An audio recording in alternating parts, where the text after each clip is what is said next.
Hello दोस्तों, this is DL Gary. आइए आज हम स्टडी करते हैं बैंक निफ्टी के डेली टाइम फ्रेम पे। हम डेली टाइम फ्रेम पे कंटिन्यू जो स्टडी कर रहे हैं उससे हमें पता चल रहा है कि यहाँ पे एक ट्रायंगुलर शेप बन रही है और उस शेप को हम काफी अच्छे से देख भी पा रहे हैं और हमें पता चल रहा है कि जैसे ही इस शेप से बाहर निकलेगा तो ये इस कैंडल का जो हाई है, इस कैंडल का जो अपना हाई है 35,576, इससे ऊपर निकलने के बाद हमें एक अच्छी मूवमेंट मिलेगी। और ये वाली जो कैंडल है 34,617 का, इसका लो जैसे ही ब्रेक होगा तो डाउन के लिए हमें एक अच्छी मूवमेंट मिल सकती है।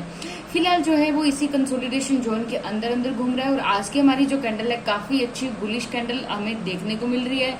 इसमें कहाँ कहाँ हमें एंट्री मिली उसको देखने के लिए हम 5 मिनट और 15 मिनट के टाइम फ्रेम पे चलेंगे। और आज की हमारी जो क्लोजिंग है वो है 35,212 पे और आज की अपनी कैंडल का जो लो लगा है वो है 34,926 का और हाई लगाया इसने 35,234 का।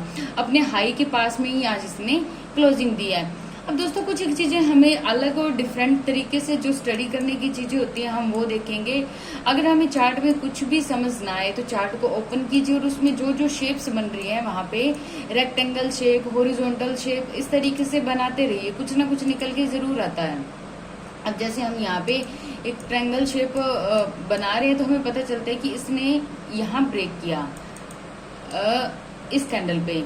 इट मीन्स कि ये 25 जून को इसने ब्रेक किया और उसके बाद यहाँ पे एक अच्छी मूवमेंट दी 1 घंटे के टाइम फ्रेम पे। सेम ऐसे ही हम और यहाँ पे अगर हम ट्रेंड लाइन ड्रॉ करते हैं, जितनी हो सके जितनी ट्रेंड लाइन्स हम ड्रॉ करेंगे उतना ज्यादा क्लियर चार्ट हमें शो होता जाएगा। और कोई भी 2 स्विंग पकड़ी और उन स्विंग को लेकर हमें अपनी लाइन्स को ड्रॉ करना है। अब हमने यहाँ पे लाइन ड्रॉ की, एक लाइन यहाँ पे भी बन रही है, दैट वन। एंड अगर हम डाउन का करते हैं तो ये वाली लाइंस ड्रॉ हो रही हैं, तो एक दूसरे के साथ स्विंग अटैच होते हैं, बस हमें उनको देखना भर बाकी होता है कि हम उसको किस तरीके से देख सकते हैं। अब ये अगर डाउन आता तो यहाँ तक भी टच कर सकता था। ये तो अपना हो गया 1 घंटे का टाइम फ्रेम। अब हम इसको रिमूव कर देते हैं, अब हम चलते हैं 30 मिनट के टाइम फ्रेम पे। 30 मिनट के टाइम फ्रेम पे हम देखेंगे कि 30 मिनट के टाइम फ्रेम पे क्या देखने को मिल रहा है। अब ये देखिए कि यहाँ पे 30 मिनट के टाइम फ्रेम पे फिलहाल तो अप का ट्रेंड बना हुआ है, लेकिन पिछले दिनों में ये वाली शेप काफी अच्छे से हम इसको देख पा रहे थे और इसको हमने काफी अच्छे से स्टडी भी किया था। ये वाली जो शेप बनी थी इसी के अंदर अंदर ये देखिए घूम रहा था, ये वाली जो शेप बन रही है, बस इसको देखना होता है हमें अच्छे तरीके से। उसके बाद ये कंसोलिडेशन हुआ और कंसोलिडेशन होने के बाद ये डाउन की मूवमेंट, नेक्स्ट डे फिर से डाउन और लास्ट में ये डबल बॉटम यहाँ पे इसने बनाए 30 मिनट के टाइम फ्रेम पे। फिर इसने अप का ट्रेंड लिया। जहां जहां ये रुकता है, जो ये स्विंग्स बनते हैं, ये सब हमारे लिए जरूरी होते हैं, इंपॉर्टेंट होते हैं, क्योंकि इन पॉइंट से हमें सीखने को मिलता है। और आज की हमारी जो क्लोजिंग है, आज की क्लोजिंग पे अगर हम एक हॉरिजॉन्टल लाइन ड्रॉ करते हैं तो ये देखिए कितनी जगह पे अटैच हो रही है। 1 2 3 4 5 6 7 8 9। तो मेन चीज यही है कि हमारी हॉरिजॉन्टल लाइन ध्यान से देखिए, हमारी ट्रेंड लाइंस, ये हर कहीं ना कहीं ये वाले जो पॉइंट्स होते हैं, जो हमारे स्विंग्स होते हैं, यहाँ पे हॉरिजॉन्टल लाइन मिलती हुई मिलेंगी या फिर हमें ट्रेंड लाइन मिलती हुई मिलेंगी। हमें वही चीज करनी है कि हमें 2 स्विंग पकड़नी है और उन 2 स्विंग्स को अटैच करके हमें ये फाइंड आउट कर लेना होता है कि थर्ड स्विंग कहाँ बनेगा। जस्ट इमेजिन कितनी इतनी मार्केट है। अब थर्ड के लिए हम इमेजिन कर सकते हैं कि यहाँ मार्केट आके यहाँ आके चार्ट एक बार ब्रेक ट्रेंड रुकेगा। रीजन क्योंकि पहले बायर्स यहाँ पे बैठे थे, फिर यहाँ पे आ गए और उसके बाद थर्ड वो यहाँ के रुकेंगे और सेम एज यहाँ पे सारे के सारे सेलर हैवी मिलेंगे। तो इस तरीके से trend line and horizontal line हमारी हेल्प करती है। अब हम फटाफट देख लेते हैं कि आज का जो हमारा चार्ट रहा है, आज के चार्ट में हमारी कहाँ कहाँ एंट्री मिली और हम उसको किस तरीके से ले सकते हैं। दोस्तों अभी फिलहाल जो एक ऑप्शन के अंदर मूवमेंट है वो बहुत ज्यादा अच्छी वाली मूवमेंट नहीं हो रही, क्योंकि अभी इंडिया विक्स बहुत नीचे चल रहा है, जो हम देख रहे हैं कि 12.06 के आसपास है। अगर ये वॉलेटिलिटी को शो करता है, अगर ये 20 प्लस होता है तो वॉलेटाइल मार्केट बहुत अच्छे वाली होती है, जिसको हम देख भी पाते हैं। हम कल डिस्कस कर रहे थे कि ये वाली जो ट्रेंड लाइन आती है, इसको अगर ब्रेक करता है तो हमारी अब की एंट्री बनेगी और इस स्विंग को ब्रेक करना जरूरी है। और आज मार्केट ओपन ही इस स्विंग को ब्रेक करने के ऊपर ही ओपन हुई और ये आज की मार्केट जो हमारी ओपनिंग थी वो 35,000 से ऊपर थी और जैसे ही 35,000 से ऊपर थी इसने 150 पॉइंट की यहाँ पे मूवमेंट की, अप गया। उसके बाद मार्केट ये देखिए कंटिन्यू कंसोलिडेशन था। अब बहुत से लोग ये कहेंगे कि यहाँ पे तो हमारी डाउन की काफी अच्छी एंट्री बन रही है, ये कंसोलिडेशन को जैसे ब्रेक हो जिस तरफ निकलेगा हमारी तो वहां एंट्री बनती है। ये वाली कैंडल डाउन की एंट्री जरूर बनती है, लेकिन जब अगर आपने इस कैंडल को ध्यान से देखा हो, जिस टाइम ये कैंडल बन रही थी, ये एकदम बहुत ज्यादा शार्प मूवमेंट के साथ ये कैंडल बनी थी, जो कि हमें डाउन की एंट्री लेने के लिए अगर हम इसमें एंट्री लेते भी हैं तो काफी लेट हो जाएंगे। सेकंड, हमें टाइम नोट करना जरूरी है। इस कैंडल के ऊपर टाइम क्या है, 12:15। दोस्तों हम पहले भी डिस्कस कर चुके हैं कि 11:30 से लेकर 1:30 बजे के बीच का जो टाइम होता है वो लंच टाइम होता है। ऐसे के बीच में कोई भी ब्रेकआउट ज्यादा अच्छे वाला नहीं होता।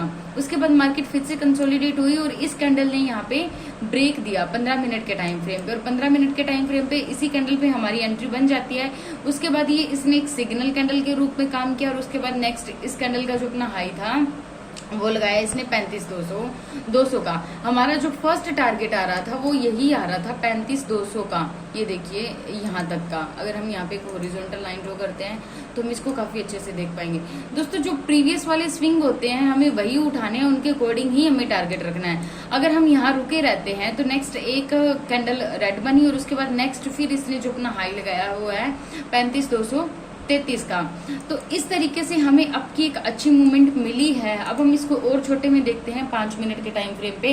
5 मिनट के टाइम फ्रेम पे हम ये देख रहे हैं कि कंटिन्यू कंसोलिडेट रहा और यहाँ पे अप निकला। अप निकलने के बाद हमारा फर्स्ट टारगेट हम यहाँ कुछ एक क्वांटिटी बुक करेंगे। उसके बाद जब ये डाउन आया है, डाउन आने के बाद इसको हम हाईलाइट करते हैं कि डाउन आया कहाँ तक है। ये वाले जो हमारे स्विंग है यहाँ तक ये वापिस आया, यहाँ रुका, उससे पहले यहाँ मार्केट रुक रही थी। जैसे ही यहाँ तक आ चुका इट मीन्स के अभी यहाँ पे अप जाने के चांसेस है। जैसे ही यहाँ पे ग्रीन कैंडल मिलती है यहाँ पे हम क्वांटिटीज बढ़ा के और ये वाली मूवमेंट और ले सकते हैं। यहाँ पे हमें 40 से 45 पॉइंट की मूवमेंट मिल गई थी ऑप्शन में, क्योंकि मार्केट बहुत ज्यादा वॉलेटाइल है इसलिए ऑप्शन में ज्यादा अच्छे से मूवमेंट नहीं हो रही है। सेकंड ये कि ये वन भी मूवमेंट नहीं गई, ये रुक रुक के गई है। इसको हम और अच्छे से देखेंगे, जो कि बिल्कुल बिगनर्स है उनके लिए थोड़ी डिफिकल्टी होती है। एक तो होता है कि चार्ट इस तरीके से एकदम से निकल जाए, एक तो हमें ये वाली मूवमेंट मिलना और सेकंड ये वाली मूवमेंट मिलना, रुका फिर निकला, फिर रुका फिर निकला। ऐसे में क्या होता है कि जब यहाँ पे मार्केट स्क्वीज होती है, रुक जाती है, तो ऐसे में ऑप्शन का जो प्रीमियम होता है वो गिरना शुरू हो जाता है और ऑप्शन ज्यादा अच्छे से मूवमेंट नहीं कर पाता। तो जब ऐसे वाली मूवमेंट होती है उसके अंदर हमें बुक भी जल्दी करना होता है, क्योंकि ये वन वे मूवमेंट है, ऐसे में बुक भी जल्दी करना होता है। और ये वाला जो है ये पेशेंस वाली एंट्री होती है, इसके अंदर जितना लंबा हम रुकेंगे उतना अच्छा हमें देखने को मिलता है। तो दोस्तों आज का हमने पूरा अच्छे से सिनेरियो देख लिया। अब कल की मूवमेंट के लिए आप खुद डिसाइड कीजिए कि कल की मूवमेंट के लिए आप किस तरीके से प्रिपेयर रहोगे, क्योंकि पहले भी हम बहुत बार ये चीजें डिस्कस कर चुके हैं कि हम नेक्स्ट डे का जो हमारा लेवल होता है वो हम किस तरीके से निकालते हैं। जस्ट एक बार हल्का से मैं आपको यहाँ पे एक्सप्लेन करती हूँ कि जो हमारी लास्ट के हमारे जो स्विंग होते हैं अप और डाउन के, हम वो देखते हैं कि मार्केट अगर उसी के बीच में कंसोलिडेट होकर अप के लिए निकलता है तो हमारी अप की मूवमेंट मिलती है, और अगर डाउन के लिए निकलता है तो हमारी डाउन की मूवमेंट रहती है। और ये जो प्रीवियस वाले हमारे जो स्विंग होते हैं ये हमारे टारगेट्स रहते हैं। आप इसी मूवमेंट को आप आज के चार्ट में देखिए और अपने कल के लिए आप खुद टारगेट डिसाइड कीजिए कि आपके कल के लिए क्या क्या टारगेट्स रहेंगे। ये मैं स्विंग्स हाईलाइट कर देती हूँ जिससे आपको थोड़ी हेल्प मिल जाएगी कि यस कुछ इस तरीके से हमें ये वाले स्विंग उठाने हैं। तो बाकी आप चार्ट सेक्शन में लिखिए, अगर आपको कुछ प्रॉब्लम आती है तो हम डिस्कस करेंगे। Thank you so much, God bless you, take care.